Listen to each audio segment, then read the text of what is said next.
आप सभी का मेरे YouTube चैनल में बहुत बहुत स्वागत है।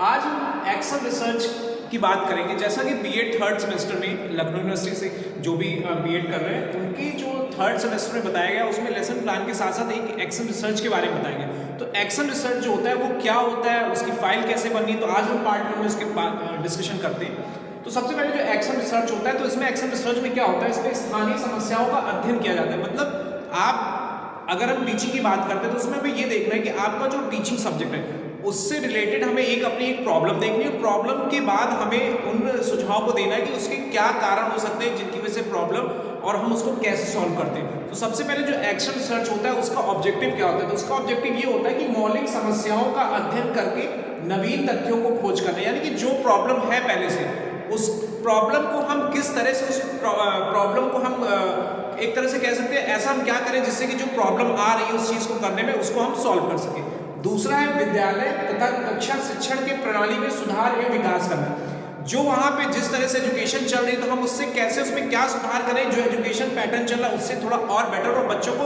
और अच्छे से समझ में आए। और तीसरा हमारा परिकल्पनाओं का प्रतिपादन कारणों के विश्लेषण पर आधारित करना है। और हमें हाइपोथेसिस बनानी होगी कि हम जो टीचिंग मेथड जिस सब्जेक्ट के लिए फॉलो कर रहे हैं, अगर इस टीचिंग मेथड से हम अगर आगे टीचिंग करते हैं तो बच्चों को कोई प्रॉब्लम नहीं होगी। तो सपोज दैट जैसे आप लोगों का अलग अलग सब्जेक्ट होगा, तो हम हिंदी की बात करते हैं, अगर आपका एमओटी सब्जेक्ट हिंदी है, ये एज एग्जाम्पल मैं ले रहा हूँ, तो सबसे पहले हमें देखना है कि जो हिंदी है तो हिंदी विषय के प्रति रुचि विकसित करेंगे, मतलब ये तरह से ऑब्जेक्टिव। दूसरा है हमें शब्द भंडारों का विकास करना। अब इसमें हिंदी सब्जेक्ट में हमें ये देखना है, ये हमारा कॉमन पॉइंट, कि हम सबसे पहले समस्या का क्षेत्र देखेंगे कि अगर बच्चे के पास हिंदी सब्जेक्ट है तो उस हिंदी को पढ़ने में बच्चे को क्या समस्या आ रही, क्या कठिनाई आ रही। तो सबसे पहले हमें इसमें समस्या के क्षेत्र को पहचानेंगे।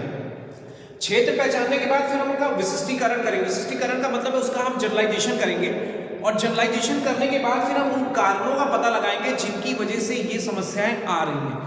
तो ओवरऑल इस पार्ट 1 की वीडियो में बस ये मैं बताता हूँ कि आपको एक्शन रिसर्च में क्या करना है। तो सबसे पहले आपको ये करना है कि आपका जो सब्जेक्ट है, जो आपका एमओटी सब्जेक्ट है सब, और उसमें से एक कारण को यानी कि एक प्रॉब्लम को आपको देखना है। प्रॉब्लम सर्च करने के बाद पहले हम पता करेंगे कि जो हमारी समस्या है बच्चों को वो टॉपिक या वो सब्जेक्ट पढ़ने में क्या समस्या आ रही है। इसके बाद समस्या आने के बाद हम अपनी हाइपोथेसिस बनाएंगे कि अगर हम इन मेथड से अगर हम आगे पढ़ाते हैं तो हमारा जो बच्चा है वो समझ पाएगा। और तीसरा है कि फिर इसके बाद हम क्या करेंगे, उनके कारणों का पता लगाएंगे।